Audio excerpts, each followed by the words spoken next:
Hey y'all, what's good? This the kid DC Wrestling back once again with another one like always. So SummerSlam is in a couple days now. So I just decided at the heat in the moment, as you can tell, it's 10:53 at night on a Wednesday night, and just decided at the heat of the moment to do a tier list video. I haven't done one of these in a while. I want to say the last one I did one was on AEW back in January of this year. But like I said, with SummerSlam in a couple of days, I decided to go back through the past 10 SummerSlam main events and rank them from basically best to worst. And little quick PSA here. Number one, obviously, if you can't already tell, I'm recording this on my iPhone. I would record this on my computer, but my MacBook is like at 3%, and I'm too lazy to get the plug it in. So I just decided to just go what the hell and record it on my phone.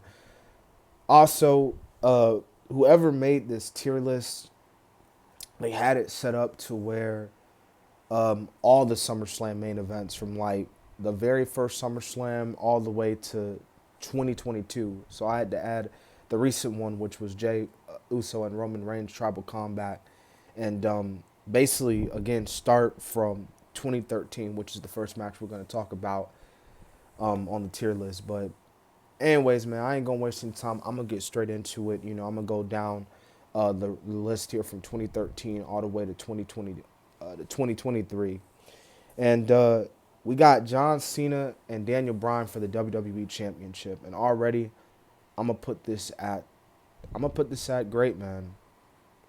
I'm gonna put this at great. Like, this was a damn good wrestling match, man. Like, for the WWE Championship. Now, this was the same night CM Punk took on um, Brock Lesnar, and I know that match was insane. Like, that was that's a top five SummerSlam match, some people would say. But John Cena and Daniel Bryan had great chemistry.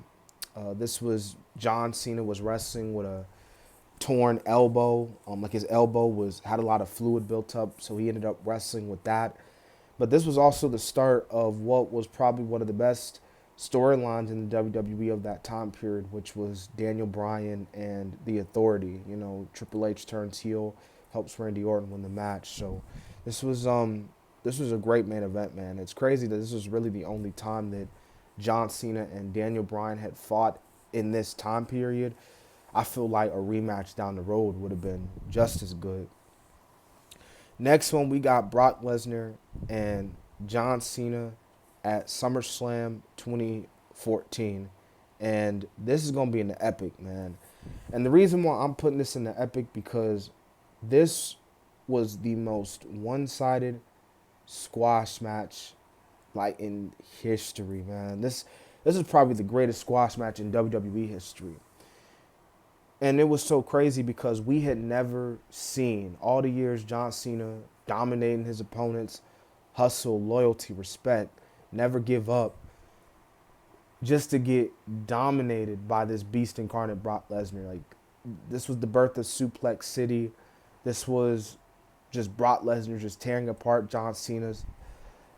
Like, if you haven't seen this match, go check this match out, man. Like, watching this as a John Cena fan back then, still a John Cena fan to this day, it just it gets you chills sometimes just seeing your superhero, just seeing Superman getting beat up by Kryptonite or Doomsday, or something like that. But it was a big deal at the time because we had never seen Cena get beat like that in that capacity. So, all right, next we got Brock and Undertaker. This was the main event of SummerSlam 2015. I'm actually gonna put this in the good category.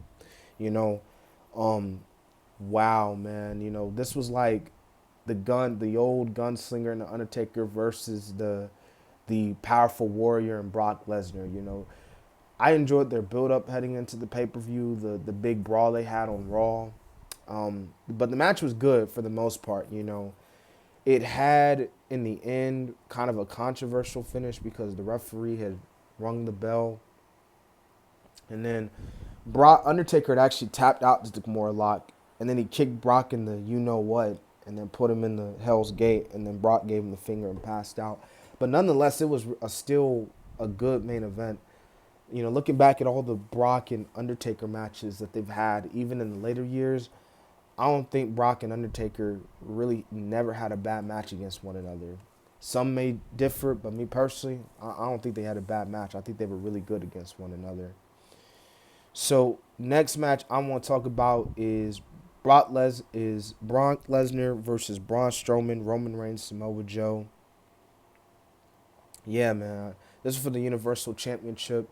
This was 2017, and I'm gonna put this in the great category, just because this was like four crazy monsters going at it. Obviously, for me and for a lot of people, like this could have been Braun Strowman's moment. He put Brock Lesnar through. He put him through two announce tables and then took the third one and just buried him. But Brock came back, beat up on everybody, and retained the belt. Um, but man, dude, that match was crazy, man. And even everybody else who played their part. It wasn't just Braun Strowman. Everybody just played a great role. It was a great fatal four-way. It was just a great main event, man. But the previous one, from the previous year, 2016, was Brock versus Randy. But I'm gonna put this in the okay, because the build up was kind of mid. I ain't gonna lie to you. You could like this was clearly for ticket sales. Like Brock and Randy was a dream match. These two coming up from OVW, so it was a big deal. But from a story standpoint, it was just mid at best. Like the story could have been better, the build could have been better. For me, the best moment of the build was when Randy did the RKO, and then the big moment of this match was when Brock had busted up Randy UFC style. Like seeing Randy get beat like that, man, you're just sitting there like, whoa, what the hell is going on? But from a main event, man, it was kind of the typical, suplex F5. So it was all right. It was an okay compared to the other SummerSlam main events. Now you got Brock versus Roman, which is 2018 for the Universal Championship. And yeah, there's Brock Lesnar's in a lot of SummerSlam main events. He's like Mr. SummerSlam. But I'm going to put this in the bad category, man. Brock and Roman, unfortunately, a lot of their matches just weren't good. A lot of their matches, the bad outweighed the good. And even with this one, man, like Strowman came in and trying to cash in. And then before the ending, it was just a basic match for the most part. And then Strowman got his butt kicked by Brock. Brock gets speared. Roman ends the reign. And I'll tell you, that was really the only good thing about this match was the fact that Roman Reigns had ended Brock Lesnar's, 500-day Universal title run at the time. And you also got to understand that this was at the same time where Roman Reigns was still hated on. Like, granted, it was cool he won the title and ended Brock's long-ass title run. Roman was still not being perceived well by the WWE audience. So, in the main event, like I said, it wasn't all that. Now, Seth Rollins and Brock Lesnar 2019 SummerSlam. Oh yeah, I'm gonna put this in the great, man. Similar to Undertaker, I don't think Rollins and Brock ever had any bad matches against one another. I enjoyed their one at WrestleMania. I enjoyed their one at SummerSlam. Like the only nitpick I have of the match, because coming into it, Rollins was hurt. He had the rib injury, and he never really sold it. But it was still a really good main event, and Rollins like winning the championship back, even though he had just lost it to Extreme Rules. It was still a cool moment. All right, man. So now we got 2020 SummerSlam. Braun Strowman, Bray Wyatt. Yeah, man, this main event was bad. Actually, no, I'm gonna put it in the okay. It was no, you know what? Nah, fuck it, bad. Because looking back at it, I can't really tell you anything memorable. Now, Braun and Bray, they're brothers, they're family, but they never really clicked. Like a lot of their matches just were not good. I didn't think their Money in the Bank match was that good. I didn't think their Swamp Fight was that good. Like that was probably one of the worst cinematic matches that WWE had put on at the time. And then you had the Payback match, which is alright, but SummerSlam just wasn't that. I didn't feel anything to it. Um, the only big thing to come out of this match was the fact that Roman Reigns had made his return, and it was a big deal. You know, obviously, this was when the Tribal Chief made his debut. Roman Reigns debuts his new character. But next we got John Cena versus Roman Reigns, SummerSlam 2021. Um, man, this was actually okay. This the match was very similar to their No Mercy match 2017. Like a lot of the spots they did, and I remember watching it and just being like, "Yo, they're low key redoing some of the spots they did at No Mercy. The AA, um, the apron AA, the spear, um, the table spot. Like a lot of the moves they were doing were kind of similar to that match, but I'm not saying it was a bad match. It was just okay. You know, your typical John Cena beatdown, makes a comeback. It just wasn't good enough, and it was predictable. Let's be honest. Everybody and their mama knew Roman was retaining, so you know that kind of plays into part well. But yeah, man, I'm gonna move on with that and move to Brock versus Roman, which I'm gonna put in the great category too. Man, this was the best Roman and Brock match since WrestleMania 31. It's crazy how the only great Brock Lesnar and Roman Reigns matches was the first one and the last one. But yeah, man, this was the last time ever last man standing match, and this was truly a last man standing match. I mean, just chaotic craziness. I mean, you effing name it, man. Definitely a rewatch, man. Definitely a rewatch, you know.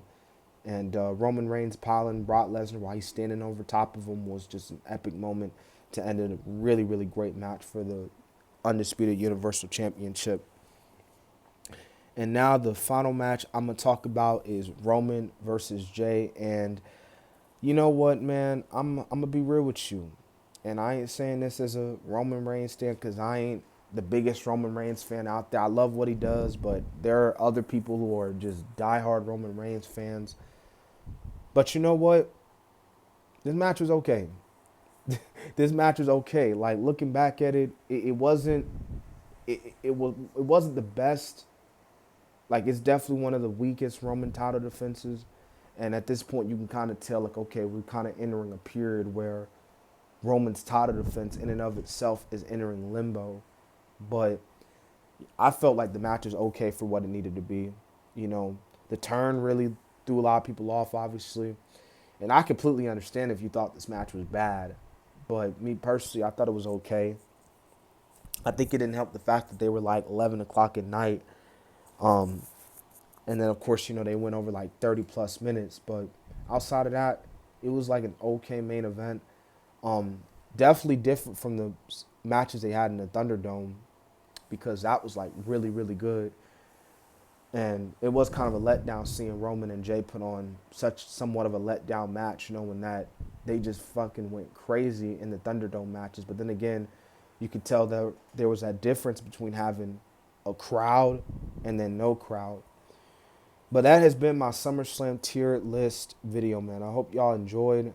Let me know if maybe there's some of the matches I put on this list that shouldn't be on the list. Let me know in the comment section what you guys think. And, you know, if you want to see me do some more tier lists, you know, let me know as well in the comments, man, if you made it this far in the vid. I really do appreciate it, man. And, yeah.